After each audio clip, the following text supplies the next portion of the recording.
La mañana del 30 de septiembre de 1888, en un rincón oscuro del barrio Whitechapel, en Londres, un vendedor ambulante descubrió un cadáver.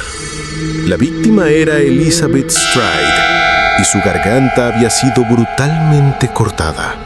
Pero la tragedia de esa noche recién comenzada. Menos de una hora después, a solo unos minutos caminando, se encontró el cadáver de otra mujer, Catherine Eddowes. Esta escena fue aún más aterradora. La víctima no solo había sido asesinada, sino también desmembrada de una manera salvaje. Uno de sus riñones y una parte de su útero habían sido extraídos. En una sola noche, 2 asesinatos.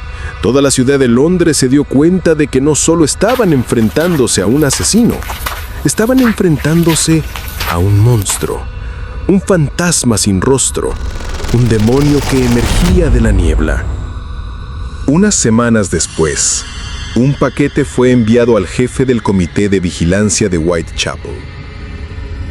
Dentro del paquete había medio riñón humano conservado en alcohol.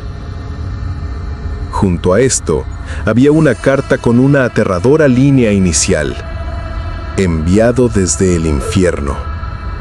El autor de la carta declaró que había frito y comido la otra mitad del riñón. Él ya tenía un nombre que él mismo se había puesto en otra carta enviada a la prensa, un nombre que quedaría grabado para siempre en la historia del crimen. Él se llamaba a sí mismo Jack the Ripper. Esta es la verdadera historia de los crímenes reales que aterraron a Inglaterra y se convirtieron en el misterio sin resolver más grande de todos los tiempos.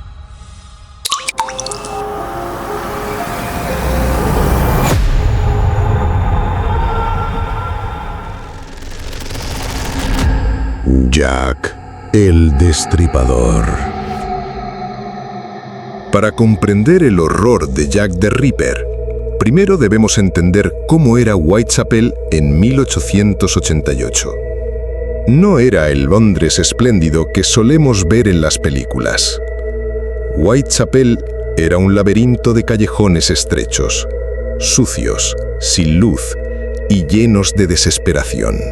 Más de 1 millón de personas se amontonaban en una zona sobrecargada, donde la pobreza, las enfermedades y el crimen formaban parte de la vida diaria. La densa niebla lo cubría todo, convirtiendo las calles conocidas en trampas mortales durante la noche. Fue en este entorno sombrío donde las víctimas de Jack the Ripper vivieron y murieron. A menudo se las conocía como trabajadoras sexuales, pero la realidad era mucho más compleja. Eran madres, esposas, mujeres que habían caído al fondo de la sociedad y que hacían todo lo posible para poder pagar una cama por la noche. La primera víctima oficialmente reconocida, Mary Ann Nichols, fue encontrada el 31 de agosto. Su cuerpo mostraba cortes profundos en el cuello y heridas en el abdomen, una señal premonitoria de la brutalidad que estaba por venir. Solo una semana después, el 8 de septiembre, se encontró el cadáver de Annie Chapman. Esta vez, el asesino había ido más lejos. Su útero había sido extraído de manera deliberada. La policía comenzó a notar un patrón aterrador. El asesino no solo quería quitarle la vida, también tenía conocimientos o habilidades en anatomía. Luego, ocurrió el aterrador doble evento el 30 de septiembre que ya hemos mencionado, con Elizabeth Stride y Catherine Eddowes. Este caso llevó el pánico público a su punto máximo. La prensa publicaba historias sensacionalistas, la gente cerraba con llave sus puertas y la policía se veía impotente. Pero la peor tragedia aún estaba por venir. El 9 de noviembre, un cobrador de alquiler llegó a la habitación de Mary Jane Kelly. La escena que vio a través de la ventana lo persiguió durante toda su vida. Mary Jane Kelly, la víctima más joven y la última, había sido mutilada de una manera inimaginable. Su cuerpo casi no era reconocible. Su corazón fue colocado sobre la almohada junto a ella. Este fue el último y más brutal acto de Jack the Ripper. Y después de esa noche, desapareció.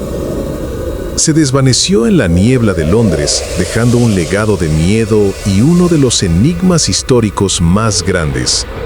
La investigación de la policía de Londres en 1888 fue una lucha en la oscuridad. No tenían tecnologías modernas como el ADN, las huellas dactilares o cámaras de seguridad.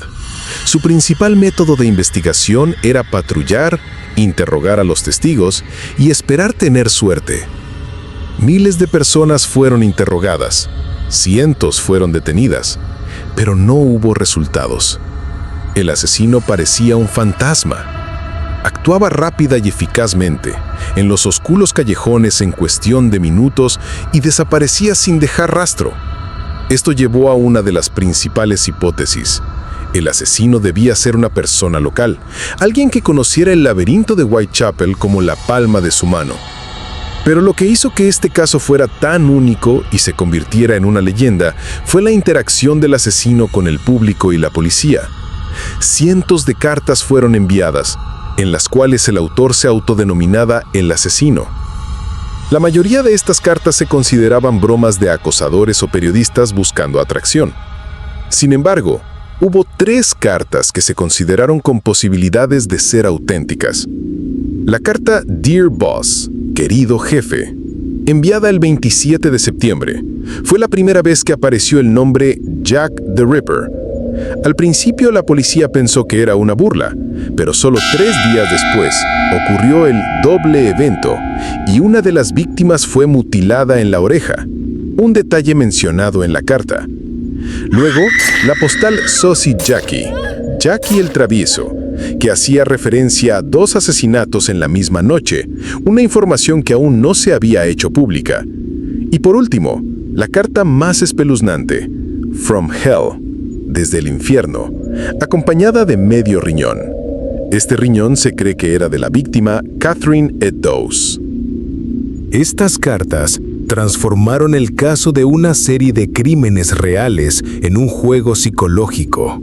El asesino no solo era un loco, sino también una persona inteligente, arrogante y que disfrutaba del caos que creaba. Este fue un evento inexplicable para la policía de la época, ya que nunca antes habían enfrentado un tipo de crimen como este.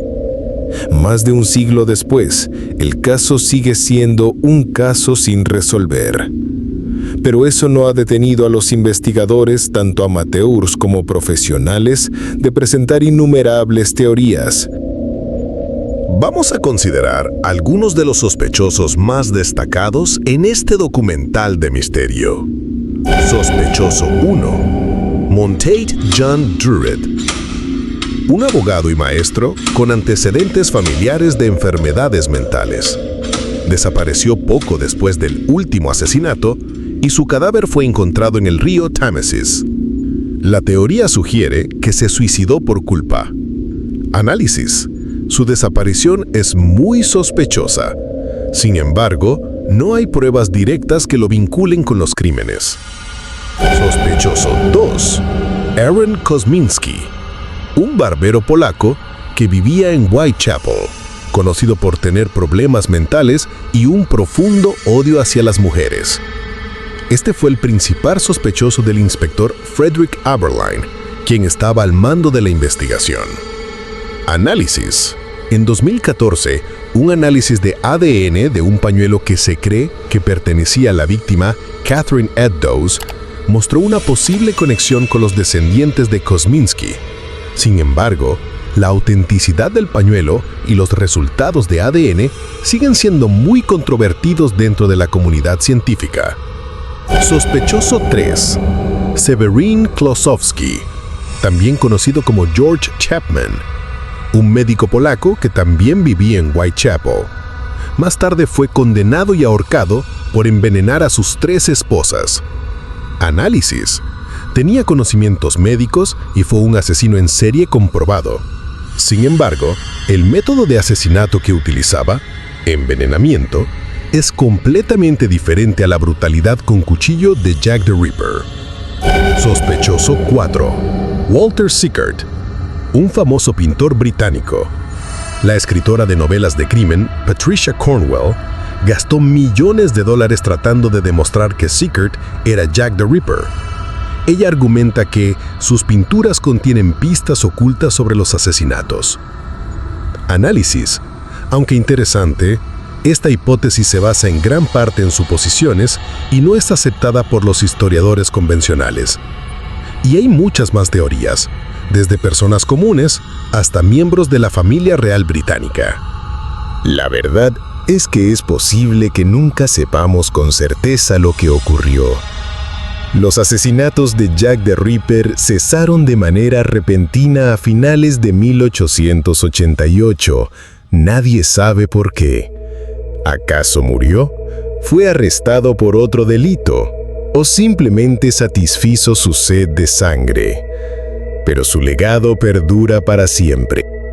Jack the Ripper se ha convertido en el prototipo de los asesinos en serie modernos en la cultura popular.